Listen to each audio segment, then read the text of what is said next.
Assalamualaikum warahmatullahi wabarakatuh. Apa kabar anak-anak? Semoga selalu sehat ya. Ya, hari ini akan belajar lagi dengan Miss Mita, masih di tema 2 ya, yaitu udara bersih bagi kesehatan. Masih subtema 1 ya, tapi pembelajaran ketiga dan keempat. Ya.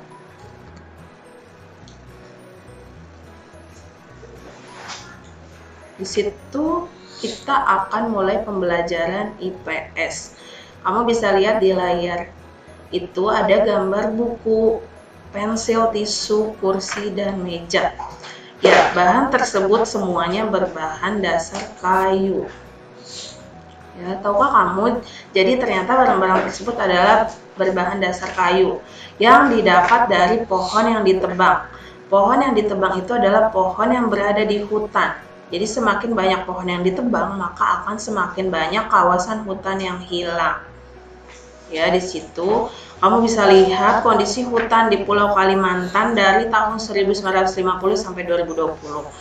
Tahun 1950 ini masih banyak pohon-pohonnya. Lalu pada tahun 1985 itu mulai berkurang sedikit. Lalu pada tahun 2000 itu mulai agak banyak yang berkurang. Lalu pada tahun 2005 mulai banyak, 2010 juga bisa lihat ya di situ. Banyak sekali pohon-pohon yang sudah ditebang. Dan sekarang tahun 2020 pohonnya sudah banyak sekali yang menghilang. Ya. Jadi hutan itu sangat penting ya, karena sebagai paru-paru dunia.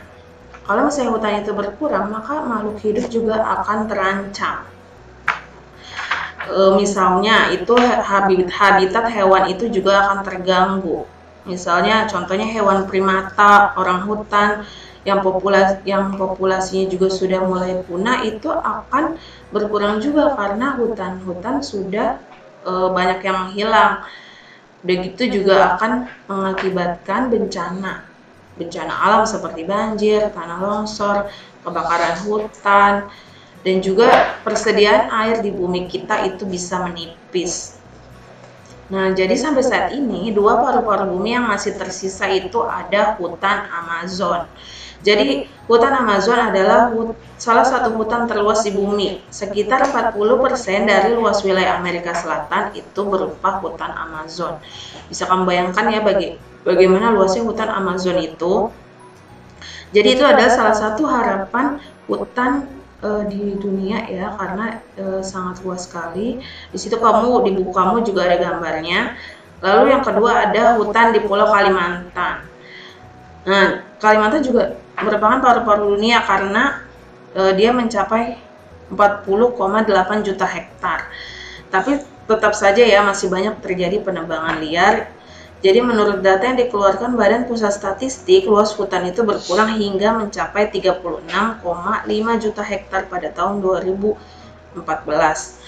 Makanya kita sebagai warga negara Indonesia, kita harus melestarikan hutan kita dengan cara merawat dan menjaganya. Lalu sekarang kita masuk ke usaha pada sektor ekonomi yang memanfaatkan sumber daya alam. Yang pertama itu ada pertanian. Jadi pertanian itu diusahakan penduduk Indonesia itu dengan kegiatan berladang, terus ada juga bertegalan, ada juga bersawah.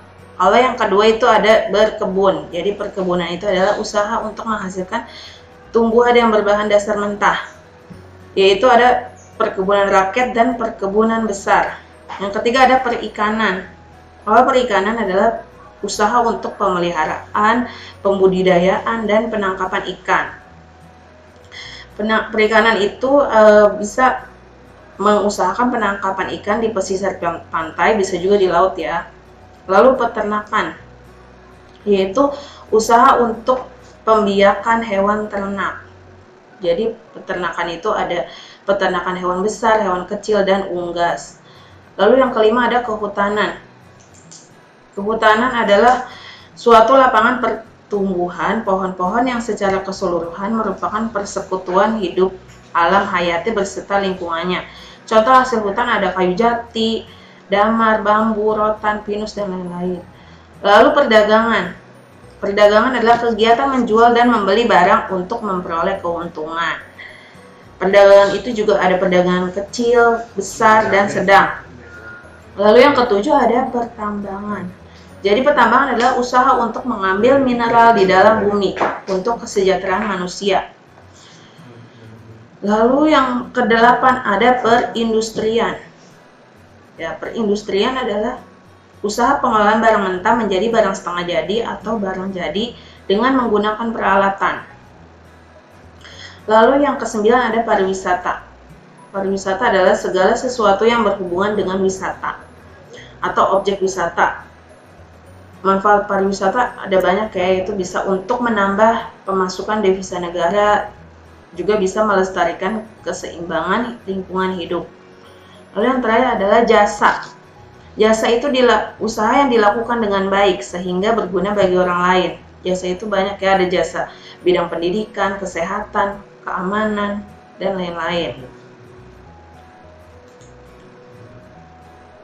Lalu selanjutnya kita masuk ke PKN, yaitu sikap dan perilaku warga negara yang mencerminkan tanggung jawab terhadap negara dan bangsa. Sikap kita sebagai warga negara untuk mencerminkan tanggung jawab itu yang pertama adalah memahami dan mengamalkan ideologi nasional, yaitu Pancasila dalam kehidupan sehari-hari. Terus juga dalam bidang politik, sosial, ekonomi, budaya, dan keamanan. Yang kedua yaitu kita menjaga dan memelihara nama baik bangsa dan negara yang berdaulat, berperadaban, dan bermartabat. Yang ketiga yaitu kita menjaga persatuan dan kesatuan bangsa dengan menghindari sikap diskriminasi.